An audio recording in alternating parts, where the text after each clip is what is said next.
evil drug has no Narcan. Narcan has saved hundreds of thousands of lives, because when our law enforcement find people and others, doctors, find people who have fentanyl, they administer Narcan quickly and it saves their lives. Xylazine does not respond to Narcan, and that is one of the great dangers for us. So we are here to sound the alarm and to propose a two-part plan to fight and to fund this evil xylazine, and that's what we're going to do. As I said, it can cause severe wounds to the skin.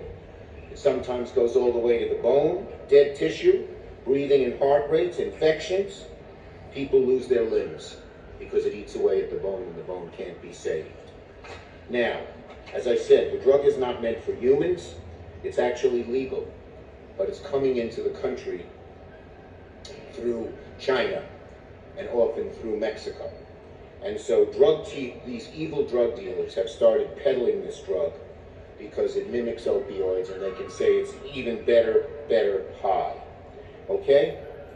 So, our law enforcement officials know we have to have all hands on deck to fight this drug. What we've learned in the war on drugs is if you nip it in the bud, if you stop it before it gets its tentacles into our society, you can stop it. In Syracuse, there were 40 xylazine overdoses last month. It's spreading in Albany, it's spreading in Rochester, and it's coming down to New York and Long Island. Okay? All right. And because it's not an opioid, it is Narcan resistant. So, today I am asking the DEA, which has just issued the alert, to focus on stopping xylazine, this evil drug, in New York City.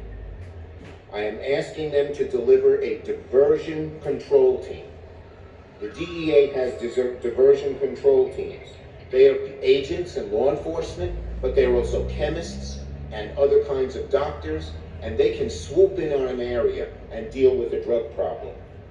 We are asking them to send a diversion control team to stop xylazine here in the New York metropolitan area. So that's the fight. The funding. In terms of funding, I am announcing a push as majority leader to increase the substance use and mental health services budget to New York and Long Island, so there's more dollars for law enforcement and for treatment of this, as well as education, because people are just learning what xylazine is. The mission of the DEA's Diversion Control Division is to prevent, detect, investigate the diversion of controlled pharmaceuticals. You see, in other words, this is a drug that's not illegal, and these DEA diversion control teams fight to prevent it from passing from the path of legality to illegality.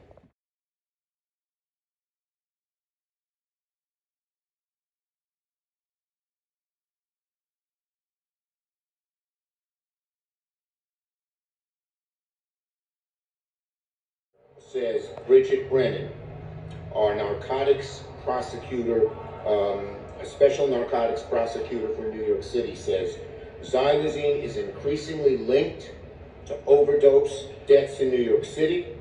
It has been present in the city for about a year and is now beginning to saturate the street market.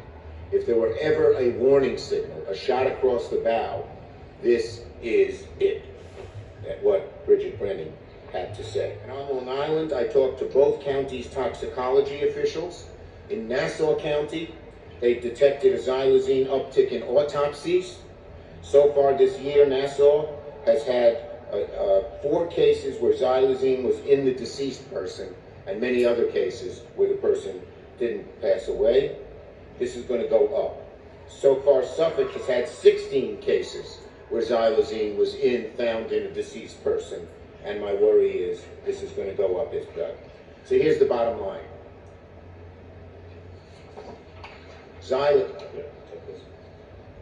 Xylazine is dangerous, it is deadly, it is here. Again, xylazine is dangerous, it is deadly, it is here. We have to fight and fund, and that's what we're going to do. We need the DEA team, we need the dollars. I am going to win both. Ready for questions on this subject? Absolutely. Education when it comes to medications that are being used illicitly, like xylazine, is of utmost importance, especially during this time, for not only individuals who may be at risk of purchasing this medicine on the street, and for medical providers like myself who may encounter patients who have unknowingly consumed xylazine. A little bit of background on the medication. In the 1960s, it was actually studied as an antihypertensive to lower blood pressure. And then we saw the tremendous negative side effects this medicine had, including respiratory depression, essentially shutting off the drive to continue breathing. So we immediately discontinued studying this medicine for this purpose. It was then transferred and FDA approved for veterinary use as an animal tranquilizer. However, illicitly, this medication is now being used to increase and extend the euphoric effects of fentanyl. And as we know, fentanyl is a huge problem, as the senator just mentioned. Last year, there were over 100,000 deaths, overdoses, from medications like this that are purchased illicitly.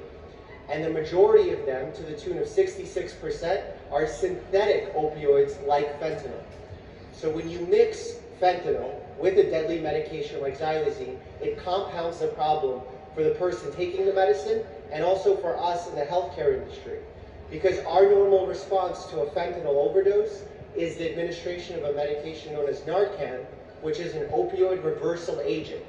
However, if someone has consumed both substances, it will not have the same intended effect because xylazine is not reversible by Narcan, again, as the senator has pointed out. We are still advising our medical communities to administer Narcan because we do want to reverse the opioid effects of fentanyl in many of these cases. And when you come to someone on the street who is unconscious and potentially have consumed an illicit substance, we don't know which substance that they have consumed. As the senator has pointed out, very dangerous medication, puts a lot of lives at risk, and makes the care for our patients that much harder during this opioid crisis. Thank you, the great Dr. Mike. Last name V as in Victor, A-R-S-H-A-V-S-K-I, board-certified family medicine physician. And he has a lot of problems not indigenous here. There are veterinarians, a few who use it here, or not many, because there aren't that many horses or cows in New York City, but they use them around the country. Yes, look, we first got to stop it from coming in, but we also should now, there's a way that DEA can make this illegal to import, and I think that's something we would certainly explore. Do you want me to come out in front of it? Here, I'll do it here. You like it there? Okay, sorry.